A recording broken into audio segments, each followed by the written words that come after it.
The editorial board of the Salt Lake Tribune, the newspaper with the largest weekday circulation in Utah, published a searing editorial Tuesday that called the U.S.'s treatment of refugee children a national disgrace. It can be hard for normal people to grasp that their own government, and its individual agents, officers and attorneys, is involved in a heartless and brainless effort to visit so much deliberate cruelty upon asylum-seeking families, the editorial said. All this at a time when the President of the United States stirs up public mistrust, if not downright hatred, of the news organizations that are struggling daily to find out the truth about these children and what is happening to them, the piece went on.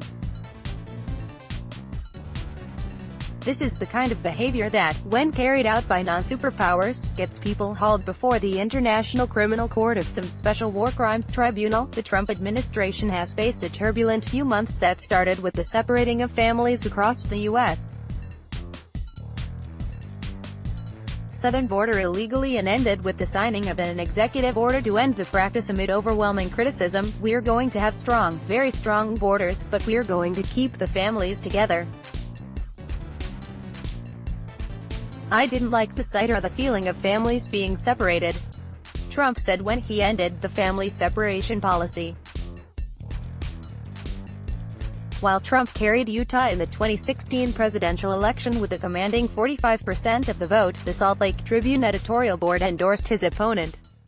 "There is certainly not a perfect choice, but, at this point, the only candidate who comes close to being qualified and fit for the post is Hillary Clinton," the Tribune said in its 2016 endorsement.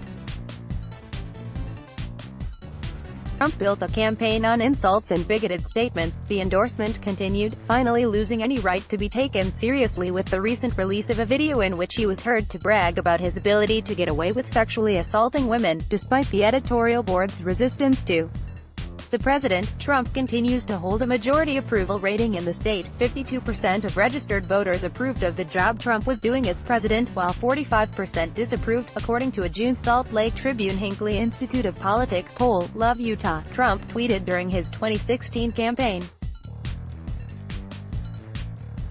"Just leaving Salt Lake City, Utah. Fantastic crowd with no interruptions.